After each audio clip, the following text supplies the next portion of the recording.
So the next thing we're going to cover is possibly the most important component of the whole thing, the camera. Now without this you wouldn't be able to see any of this stuff, so it's very important you get the right thing for the job. Now there's a lot of choice out there, so I'm going to tell you exactly which ones I use and why I've come to rely on them so much. I'm going to give you the pros and the cons of each one, and then you can decide what works best for you. So let's go and check out some cameras. I've been involved in stuff to do with music and video for quite a while, a couple of decades. But I'm no photographer, but I'm one of these people that knows what I like and I just stick with it. So I'm going to show you exactly what I use every single day for my videos. Now this isn't going to be the cutting edge stuff that you might see some people recommending, and if you've already got a different type of camera then go with that by all means. I've got a couple of criteria I need when I'm actually using cameras, and that's all that really matters to me. What I've done is I've found the best devices at the best value that get the job done right, and that's what really matters here. Now I'm someone who really likes the fact that I can have a handheld camera that I can literally throw in my pocket and record elsewhere if I want to, but I also need to know that it's going to do well when it's in a stationary position when I'm doing stuff like the green screen that you've been watching me do.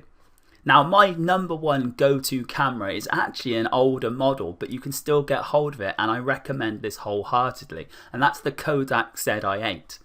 Now I've come onto Amazon so you can actually see the camera that I mean.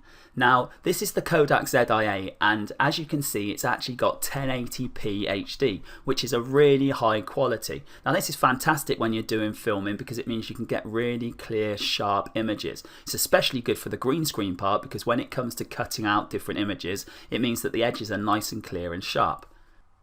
But that isn't the only reason I've got this, and it's not the only reason why it's my number one go-to camera. Now it's also got expandable memory, which means you can record loads on here without actually running out of any space. This is fantastic when you're doing take after take after take because you don't have to unload the camera each time. Another very cool thing about this camera is the fact it's actually got a USB port on the side of it, which means you can plug it straight into your laptop and take the footage off, and then you can start editing away in Camtasia.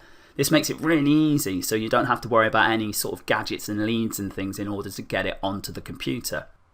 But the number one reason why this is my camera of choice and the one I go to on a daily basis is the fact that it allows you to plug in an external microphone.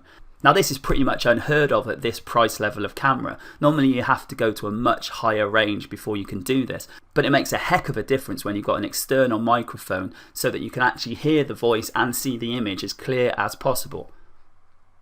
Now I'll cover microphones in their own video, so I'm not going to go over the actual ones I use, but it's just important to note that this is something that makes a big difference to your videos and makes you shine above anyone else.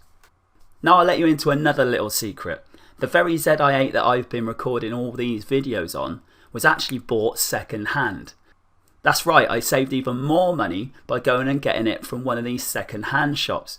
Now there's nothing wrong with doing this, obviously check it all works and everything, but you can literally pick it up for pennies. Now I'm in the UK, but the shop I went to is actually called CEX, and they do second hand pretty much everything. Now if I just do a quick search on here, we'll see if they've actually got any in at the moment. And you can see that right now they're selling them for £32. Now that is a ridiculously low price for a camera that can do high quality HD and accepts an external microphone, which is all you need for a professional look and feel and sound. Now I recommend going to whatever sort of thrift second-hand type stores are available near you and seeing if they've got anything like this in stock, because the thing is it is a slightly older model, but that means that you can pick it up for pennies. Obviously if you like the feel of new stuff and you want it to be that, then you just come to your good old friend Amazon and you can choose it on there instead. There's no problem with that. Now I'm all for saving money where I can, and I'm sure you are too, so that's a good tip, is to go and find the slightly older models second hand. Now you can save a bit of cash and get a really awesome piece of kit at the same time. So my number one go-to camera is the Kodak ZI-8. Now before I found the Kodak, I used to use a different type of handheld camera, and I still use it to this day, but there are reasons why it got replaced, which I'll mention in just a second, and that other camera was the Flip. Now the reason I got the Flip in the first place is because it is just so easy to use. It's literally a little camera with a big red button on the back. All you have to do is one click to record, one click to stop. It's also got the USB ports like the Kodak has, which means you can plug it straight into your computer and download the stuff that you've recorded. Now this is brilliant. Now the only reason that I actually ended up getting the Kodak above the Flip is the external microphone. If you're doing a lot of outdoor work and you want to actually wander around with it, I actually take my Flip out with me instead. The reason for this is the Kodak is amazing and I use it as my go-to camera, but it is slightly oddly weighted, which means that when you're using it, it can be a bit hard to get a non-shaky image. Now the Flip has actually come on leaps and bounds with this, and it's got a stabilization mode, so you can actually get less shaky footage. I still use this a lot, although not as much because of the microphone issue, but if you're going out and about, this is definitely the one I throw in my pocket above the Kodak. Now my third go-to camera is a version of something that most of us are probably sitting right next to right at this moment, and that's my phone. Pretty much every phone now available has a camera of some sort that can take video. And if you're just starting out and you want to try this out at the lowest budget possible, then why don't you just try using your camera phone for a while? I've actually made complete websites where I've got myself walking around town doing in situ type videos, and it can work really well in the right situations. Now I don't use my phone extensively for this purely because of the type and style of video that I do. It makes more sense because I have the other equipment to use that. But if I ever need to just take a quick video, or it's an impromptu sort of thing and I wasn't planning to do it, then my camera phone is definitely where I go to. Now everyone's got a different one of these, so I can't go into the ins and outs and the pros and cons. Some are better than others, and you will know whether your camera phone is actually capable of this sort of thing.